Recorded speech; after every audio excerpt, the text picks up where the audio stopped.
He needs to make a change, I think. I would love to see the rematch. I think in the rematch, if he comes back with the hunger that he needs, he could beat Crawford. Because Crawford, is very talented, but I think Canelo could beat him. Canelo's strong, man. Canelo's strong. Canelo could take a good punch. So I think he could just go and don't respect his punch and throw punches even though you're gonna get hit. But don't give up. Keep going until you hit him. Canelo Alvarez has finally spoken out, and he's making his intentions absolutely clear. He's not planning to step away until he gets the chance to settle the score. After months of rumors and recovering from a significant surgery, Canelo appeared on national television and openly called for a rematch with Crawford in 2026. According to him, he feels healthy again, stronger than before, and he's finished listening to all the doubts and excuses surrounding the fight. For Canelo, this situation is no longer about titles or the money involved. It has become a matter of personal pride. He's even willing to put his entire legacy on the line just to show the world that the first result didn't truly represent what he's capable of. When he finally gave an exclusive interview to TV Azteca, he avoided the usual international press events and instead chose to appear in familiar territory on the program Los Protagonistas.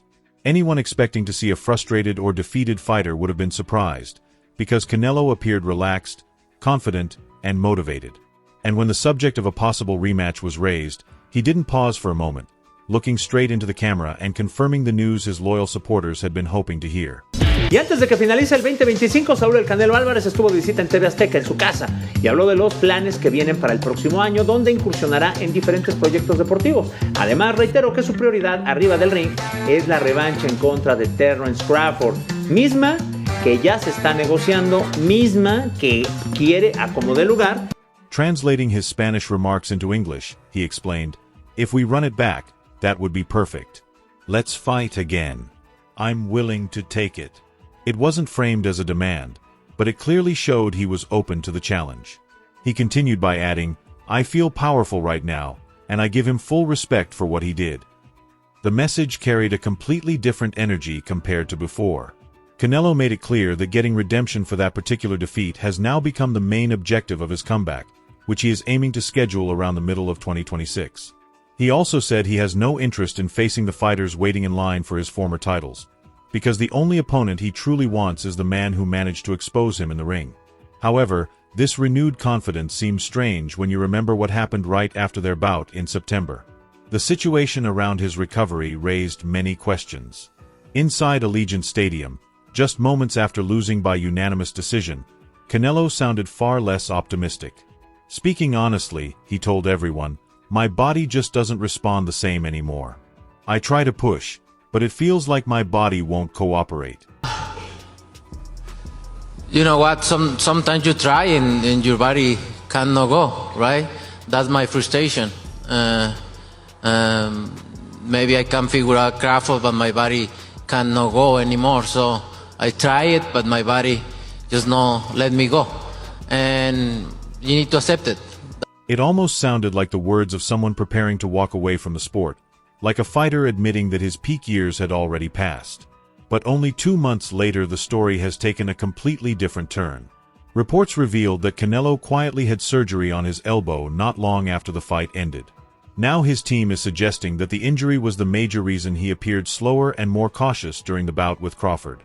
The big question is whether this explanation is genuinely valid or simply a strategic way to soften the impact of the defeat and protect his pride. By insisting that he feels powerful again, Canelo is presenting the image of a fully recovered and dangerous competitor ready to chase redemption. However, many critics are already debating whether repairing an elbow alone can truly close the noticeable skill gap that was visible during that fight. And there's never been a fight where Canelo, we could say Canelo's jab is the best out there, and he connected so many times, so active with that jab. I totally agree, especially when he's fighting a left-hander. I don't think there's any excuses there. I think Crawford was much better, and we'll do the same in a rematch if it happens, even if he's healthy 100%.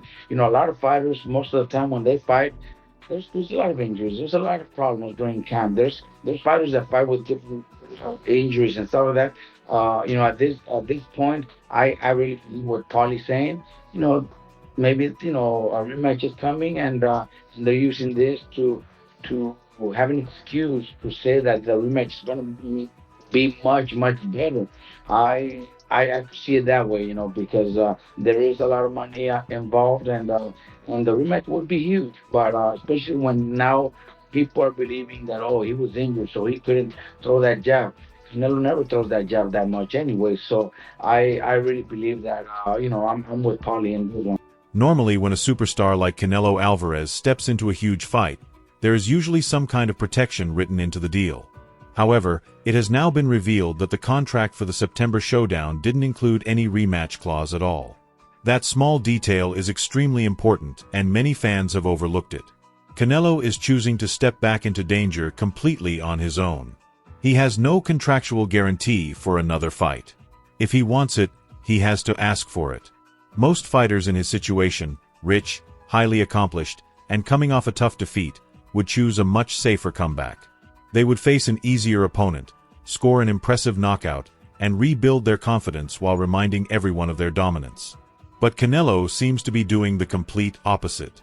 Instead of taking the simple path, he wants to jump straight back into the ring with the same elite technician who defeated him before, Terence Crawford. The decision feels driven by wounded pride more than anything else. He understands that his legacy right now ends with that disappointing loss, and he appears ready to risk another humiliating moment if it gives him a chance to wipe away that memory. The movement or his speed or power or what, was there something you could put your finger on that gave you the most trouble? Everything. Okay. He have everything. And just one more, Canelo, it has been, I can't even know the number of years it's been since you've been without a world title. Even after you lost to Dimitri Bivol, you still were the super middleweight champion. It's been probably 10 years or whatever since you haven't had a title. Has it sunk in yet that for the first time in all that time, you're not a world champion? Can you repeat the question, please? Just that it's been so many years since you have not been a world champion. And so has it sunk in yet that for the first time in forever, you're not a world champion? No, I feel a champion, no matter what. I win no matter what, and I still feel a champion. So it is what it is. You need to take the loss and accept everything. But I'm gonna continue. However, determination alone isn't enough to make this fight a reality because the financial landscape has changed dramatically. For more than a decade, Canelo Alvarez has always been the A side in every negotiation. He controlled nearly every detail, from the ring size to the gloves, the location, and of course the money involved. But that chapter now appears to be over. Terence Crawford currently holds the undisputed super middleweight titles, and with those belts comes the real negotiating power. In a major development, Crawford has reportedly agreed to a potential rematch with Canelo, but only under one extremely tough condition. According to sources, Crawford made it clear by saying that if the fight happens again, it will be on his terms. His demands reportedly include a strict weight limit along with a purse split that places Canelo in the B-side position for the first time in years. Crawford still feels slighted from the earlier negotiations, and now he wants complete control over the deal. Canelo may be desperate for revenge, but accepting these terms would mean stepping directly into Crawford's territory. The rivalry has now become personal, and the balance of power has clearly shifted. Reports coming from Crawford's camp, particularly from people close to his trainer, suggest that Bud fully understands the value he now brings to the table. At the same time, rumors have been spreading rapidly that Crawford is asking for a guaranteed purse of $100 million to enter the ring again with Canelo. To understand the scale of that demand, consider the first fight where Canelo reportedly earned around $150 million while Crawford walked away with roughly $50 million. With this new request, Crawford is essentially sending a message that the roles have changed and that he now sits on the throne. In other words, if Canelo wants another opportunity, he will have to pay a king's ransom to get it. It's an enormous power move that could force Canelo to accept a much more humble position at the negotiating table. Because of that price tag, the only realistic way this fight could happen may involve the financial backing coming from Saudi Arabia. A demand of $100 million for one fighter would normally shut down an event immediately, since promoters in the United States, whether it's PBC or Matchroom, would struggle to generate that level of revenue without risking huge losses. Realistically, The only figure capable of signing a check that massive without hesitation is Turkey Alalshik. Is it dangerous to Canelo's legacy to lose to the best of this era and the best of the era previously? I don't know. Like, did Canelo ever have an era where he was the best in the world? Maybe that's the question he's still trying to answer himself, and why he would want this rematch with Crawford. But when I see this news coming out of him wanting the rematch, having the elbow surgery, maybe in his mind going, okay, my elbow wasn't fresh, I wasn't able to turn my shots over, so that's why I can win this rematch. I like the competitive nature of it. I don't like the fight for him. I think the matchup's all wrong for Canelo. I think this style of fight, in terms of what Terence Crawford does well, is counterpunching off the front and back foot, his ability to go from range with his jab, be inside with it too, protect himself, catch counter with punches. He's got just a different timing than Canelo really has on his punches, and then you pair it with the volume that Terence Crawford can throw, and his feet, and his angles. This is the bad matchup for Canelo. We've seen it already, and I just don't know if the rematch goes any differently. I think Terence Crawford would have Canelo in real trouble the second time around. And again, I'm not going to sit here and be like, he'd knock him out cold, because Canelo's got an iron chin, but if he didn't already in the first fight, he would do a number. Texas Instruments 83 plus on Canelo if they rematch. I truly believe that, because I think the matchup's all wrong. I think that both guys learned something about the other in that fight, and the guy that took more away as far as data and things to use was Terence Crawford, because what Canelo brought was the best version of him, and it wasn't enough. And if Terence brought the best version of him and it was enough, because I think both guys brought their best version, but the fight played out how the styles will always match up. Canelo is best when a guy will stand in front of him and go upper body movement, planted feet, let's fight exclusively in the phone book. Terence Crawford is at his best when he can dog walk someone, walk the dog on them literally, have them on a leash, walking around the ring, and then planting his feet, throwing, circling, feinting off the back foot, then coming back, counter punches. He has every tool in the shed. And I think skill-wise and stylistically, Canelo still has remaining bouts on his contract with the Saudi advisor, and sources suggest that Turkey Alalshik is playing a key role in trying to make this fight happen. He is essentially the only person capable of looking at Crawford's $100 million demand and approving it. Without support from Saudi backers, Canelo's hopes for revenge would vanish instantly. The destiny of a 2026 rematch doesn't hinge on Las Vegas or Mexico City. It now depends entirely on whether the financial decision-makers in Riyadh believe that putting Canelo back in the ring is worth a combined total of $250 million in purses. 2,400 comments, and it's going viral that they're going to fight May 2nd, Cinco de Mayo weekend. And that's not going to happen for multiple reasons. For one, Canelo Alvarez expressed and explained he has no answer, no counter for the style and the skill set of Terence Crawford. None. He told you that. Said no matter how hard I train, no matter what moves I made and adjustments I made, I had no answer for Terence Crawford. Simply put, none. And that's when he made the viral quote that Terence Crawford is way better than Floyd Mayweather, right? He don't want a rematch. He was contemplating the possibility of retiring, right? Canelo Alvarez was. He's like, in his brain, he's like, I might call it quits. I might not even box anymore, let alone rematch Terence Crawford. The final, and arguably most unsettling, aspect of this story is how the boxing community is reacting. You might expect excitement for a rematch between two all-time greats, but the response has been largely negative. Many insiders are labeling this as a near-suicidal venture for Canelo Alvarez. The first encounter wasn't a controversial decision. It was a clear boxing masterclass. Terence Crawford didn't just outscore him, he dominated mentally and physically in the later rounds. Even legends like Roy Jones Jr. have publicly suggested that Crawford should simply move on. Jones contends that Crawford has nothing left to prove against Alvarez and should instead pursue titles in other divisions, such as middleweight, to continue building his historic legacy. When even your peers are advising your opponent to leave you alone because you no longer pose a real threat, it's a hard reality to face. Surprised by just how kind of confident and comfortable Terence was in there at all? No, not at all, because if you watch Canelo struggles with guys that can box. Terence can box from both sides, left-handed or right-handed. So how could you be surprised? So there's a lot of talk about what next for both men. With Canelo Alvarez, where do you think he goes from here? I don't know. I think they're trying to have a rematch, so I don't know. Do you think he can right the wrongs in a rematch? I don't think so, no.